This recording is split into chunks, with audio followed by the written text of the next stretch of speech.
کاندھلا شریف India کا ایک قصبہ ہے۔ وہاں پر ایک زمین کا ٹکڑا خالی پڑا تھا جس پر ایک مسلمان اور ہندو کے درمیان جھگڑا چل رہا تھا۔ مسلمان کہتا تھا کہ یہ میرا ہے اور ہندو کہتا تھا کہ یہ میرا ہے۔ اسی بنا پر کیس عدالت میں چلا گیا۔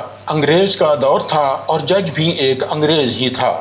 جب کیس چل نکلا تو اس مسلمان نے یہ اعلان کروا دیا کہ اگر یہ زمین کا ٹکڑا مجھے مل گیا تو میں اس پر مسجد تعمیر کروا دوں گا۔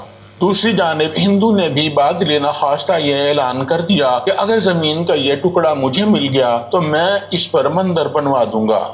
اب یہ دو انسانوں کی انفرادی بات تھی لیکن اس نے اجتماعی رنگ اختیار کر لیا تھا۔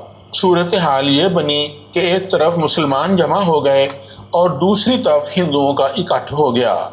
اس نئی صورتحال میں کیس کی نوعیت ہی بدل کر رہ گئی۔ یہ اندیشہ بھی پیدا ہو گیا کہ علاقہ قتل و غارت اور بد امنی کی طرف نہ چلا جائے۔ عوام الناس انتظار کر رہی تھی کہ اس صورتحال کا کیا نتیجہ نکل سکتا ہے۔ انگریز جج بھی بہت پریشان تھا۔ وہ اس کوشش میں تھا کہ ان کے درمیان صلح صفائی کا کوئی راستہ نکل آئے تاکہ مخدوش صورتحال سے ہر ممکن حد تک بچا جا سکے۔ وہ سوچ رہا تھا کہ کہیں ایسا نہ ہو کہ یہ آگ اتنی پھیل جائے کہ بجھائے نہ بجھے۔ عدالت میں دونوں فریقین کی طرف سے بہت رش تھا۔ جج نے مقدمے کی کارروائی شروع کرنے سے پہلے دونوں فریقوں کے سامنے ایک تجویز پیش کی۔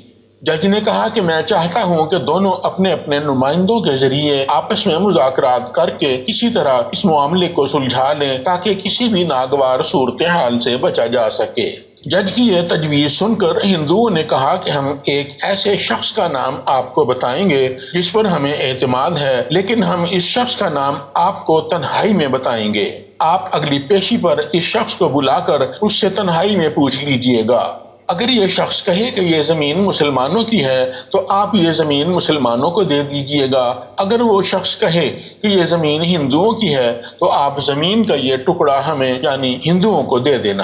جج نے یہ حل مسلمانوں کے سامنے رکھا تو مسلمان بھی اس حل پر تیار ہو گئے۔ مسلمان یہ سمجھ رہے تھے کہ وہ شخص یقیناً کوئی مسلمان ہی ہوگا اور وہ اس ناطے سے مسلمانوں کو مسجد کی تعمیر کے لیے یہ زمین فراہم کرنے میں ضرور اپنا کردار ادا کرے گا۔ انگریز جج نے دونوں فریقوں کے سامنے یہ اعلان کر دیا کہ جس شخص پر آپ لوگوں کا اتفاق ہوا ہے اگلی پیشی پر ان کو بلا کر ان سے اس بارے میں بیان لیا جائے گا اور طے شدہ بات کے مطابق ان کے بیان کی روشنی میں یہ فیصلہ کیا جائے گا کہ یہ زمین کس کو دی جائے گی۔ انگریز جج نے ایک تاریخ مقرر کر کے عدالت برخاست کر دی۔ مسلمان خوشیاں مناتے ہوئے عدالت سے باہر نکلے۔ ان کو یقین ہو چلا تھا کہ مقررہ شخص مسلمانوں ہی کے حق میں فیصلہ دے گا۔ دوسری جانب ہندوؤں نے اپنے لوگوں کو بتایا کہ ہم نے کسی دوسرے شخص پر اعتماد کا اظہار کر کے ان کو اپنا جج مقرر کروا دیا ہے۔ اب تمام کا تمام دار و مدار اس دوسرے شخص ہی پر ہے۔ یہ بات سن کر ہندوؤں کی امیدوں پر اوس پڑ گئی اور وہ نا امید ہو گئے۔ ہندو سمجھ رہے تھے کہ یہ دوسرا شخص کوئی بھی ہو وہ تو مسلمانوں ہی کے حق میں فیصلہ دے گا۔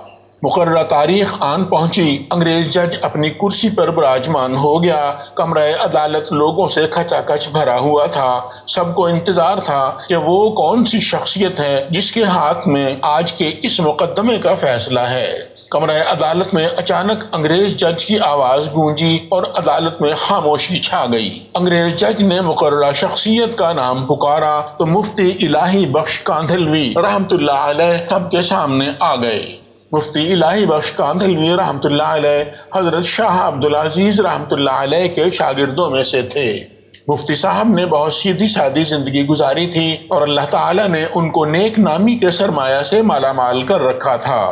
ان کو کمرہ عدالت میں دیکھ کر مسلمانوں اور ہندوؤں دونوں نے سوچا کہ مفتی کاندھلوی صاحب رحمت اللہ علیہ تو یقیناً مسلمانوں ہی کی طرفداری کریں گے۔